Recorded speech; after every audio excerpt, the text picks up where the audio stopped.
Bang, gue udah punya toko nih di Shopee, gue udah upload produknya, tapi sampai sekarang belum ada yang lihat dan belum pecah telur. Ini gimana ya?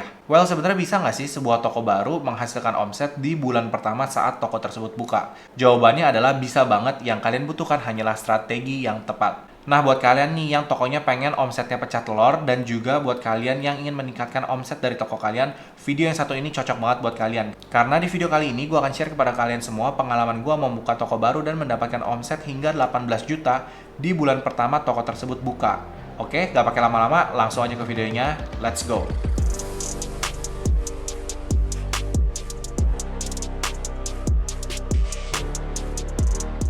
Dapatkan free ebook Shopee Seller Tips 2023 dengan cara mengunjungi website mosesdurianto.com. Oke, sebelumnya buat kalian semua yang sudah membuka toko online, gue ucapkan sekali lagi congrats karena kalian sudah membuka pintu income baru untuk kalian. Dan kalau kalian seriusin, bakalan benar-benar mengubah hidup kalian. Di video sebelumnya gue udah ngebahas tentang bagaimana pengalaman gue menghandle toko dari 0 sampai usia 3 bulan. Mulai dari research produk sampai dengan iklan, semua sudah dibahas. Kalau kalian belum nonton videonya, maka kalian bisa klik link videonya ada di description di bawah atau di pojok kanan atas dari video ini.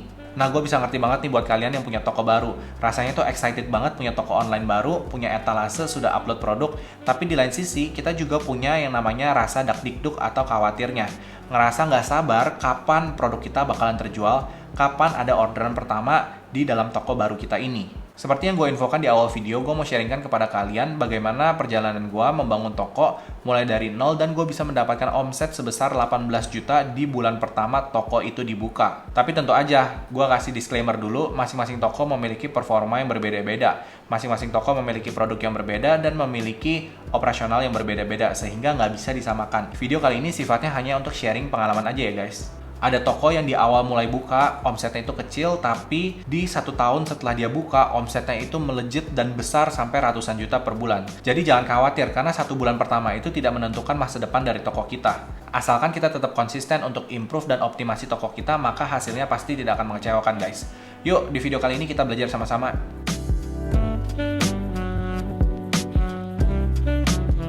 Sebagus apapun dekorasi toko, semenarik apapun promo kita, dan sejago apapun kita narik traffic ke dalam toko kita, tapi jika produk yang kita jual itu tidak diminati orang atau tidak ada pasarnya, maka semuanya akan menjadi sia-sia. Karena esensi dari jualan online itu adalah produk, maka kita harus melakukan riset yang baik dan mendalam untuk produk yang kita jual. Nah, di sini produk yang gue jual adalah pakaian anak mulai dari usia 0 bulan sampai dengan 12 bulan. Saat itu gue melakukan riset dan gue menemukan bahwa saat ini adalah zamannya sosial media, di mana akun-akun Instagram ibu-ibu muda isinya itu foto dari anaknya semua. Baik itu mau foto atau video, di dalam akun sosial medianya semuanya isi foto anaknya yang lucu-lucu dan menggemaskan. Ada konten anaknya sedang makan, ada konten anaknya sedang minum susu, ada konten di mana anaknya itu didandanin dan OOTD-in, dan masih banyak lagi konten-konten lainnya. Bahkan gak sedikit juga bayi-bayi yang baru lahir dibuatkan akun Instagram oleh para orang tuanya.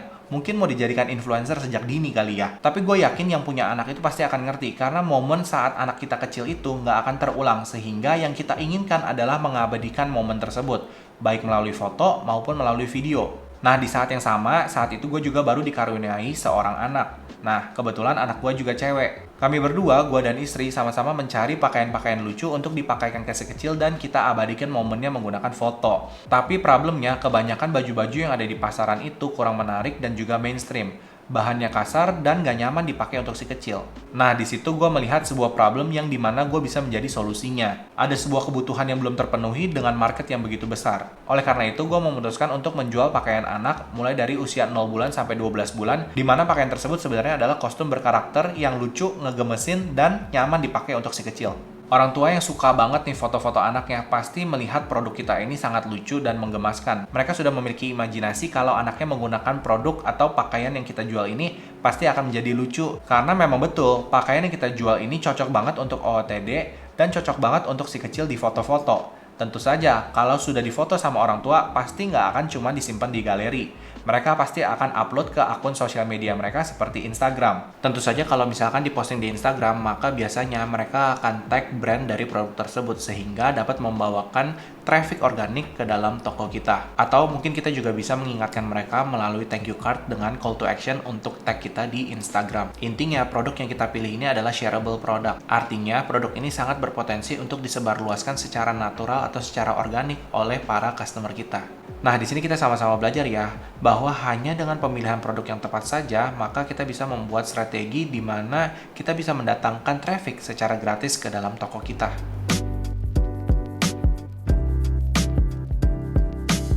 Selain dari produk, kita juga harus mengenali audiens atau target market kita, kesukaannya apa, dan ngumpulnya ada di mana. Seperti yang kita tahu bahwa kostum anak ini, target marketnya itu bukan kepada anaknya, tapi lebih kepada orang tuanya, terutama ibu-ibu muda.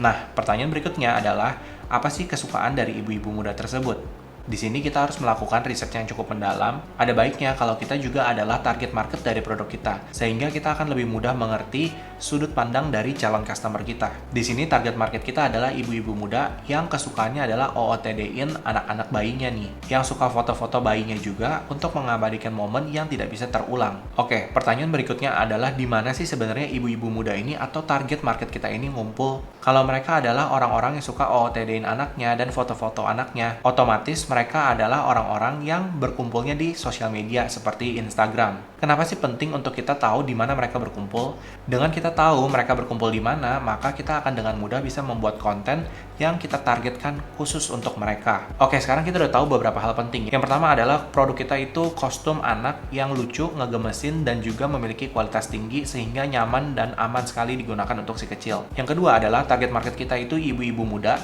yang kesukaannya itu OOTD-in anaknya, foto-fotoin anaknya, dan eksis di sosial media. Nah, dengan tahu dua data ini, maka yang kita harus lakukan berikutnya adalah membangun strategi marketingnya.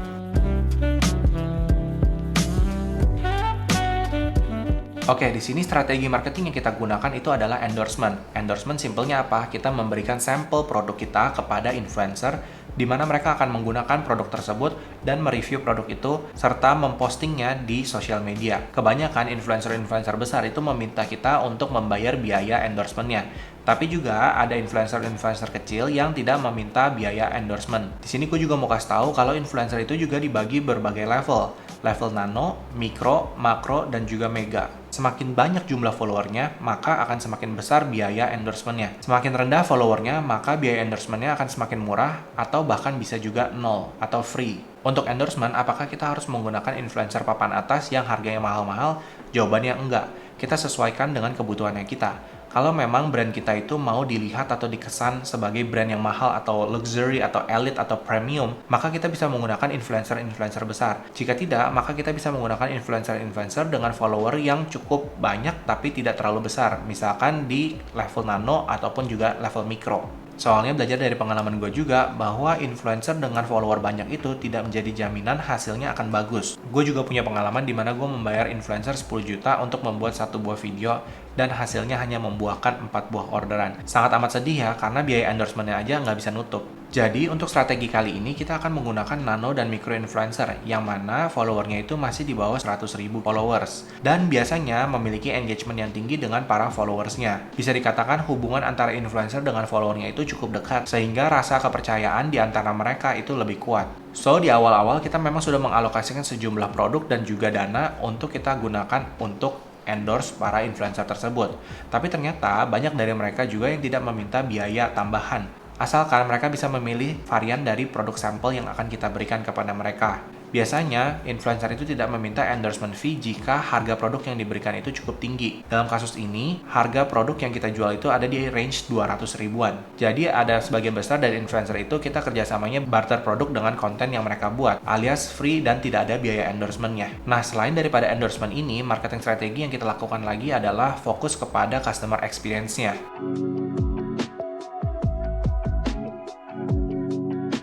Dari awal kita merintis, kita tidak hanya fokus kepada penjualan, tapi kita juga fokus kepada customer experience-nya. Bagaimana pengalaman mereka belanja di dalam toko kita. Kita ingin banget kalau customer itu mendapatkan pengalaman terbaik belanja di dalam toko kita. Selain itu, karena kita juga adalah orang tua, kita ingin customer itu bisa merasakan rasa peduli, rasa cinta, rasa kasih sayang yang kita tuangkan ke dalam produk yang kita jual ini. Tapi kita tahu bahwa mereka tidak bisa merasakan hal itu hanya dengan menerima sebuah produk doang.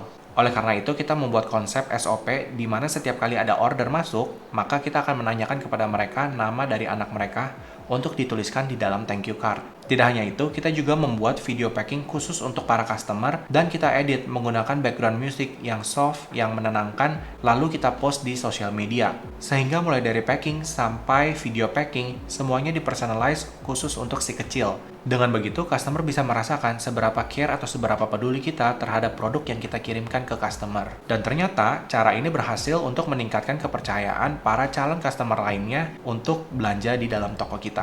Hasil memang tidak mengkhianati proses ya guys. Setelah begitu banyak jeripaya yang kita lakukan, ternyata ujung-ujungnya hasilnya itu tidak mengecewakan dan cukup memuaskan. Bukan cuma orderan kita pecah telur, tapi kita bisa mendapatkan 18 juta di bulan pertama kita buka toko. Kesimpulannya adalah cari produk yang menyelesaikan masalah dan cari produk yang berbeda atau unik daripada yang sudah ada di pasaran. Temukan audiens yang tepat, cari tahu apa kesukaan mereka dan di mana mereka berkumpul. Gunakan strategi yang cocok dan sesuai untuk memasarkan produk yang kita jual. Dan terakhir, berikan pengalaman belanja yang terbaik untuk customer kita. Dengan cara di atas, tokomu pasti bisa mendapatkan orderan di awal-awal bulan. Semangat guys! Oh ya guys, gue juga mau ingetin kalau kalian bisa download free ebook Shopee Seller Tips 2023 di website gue, mosesduranto.com. Di situ gue share beberapa tips dari sudut pandang seller. Kalau kalian baru mulai dan ingin membahas lebih dalam tentang toko kalian ataupun juga belajar tentang Shopee, kalian bisa join ke dalam private class gue dan bisa hubungin gue melalui email berikut. Oke deh guys, sampai di sini dulu video kali ini. Semoga membantu dan semoga menginspirasi kalian untuk yang baru mau mulai jualan di Shopee. Like dan subscribe jika kalian suka dengan video ini, bagikan kepada teman-teman kalian yang membutuhkan, and I will see you guys in the next video. Bye-bye.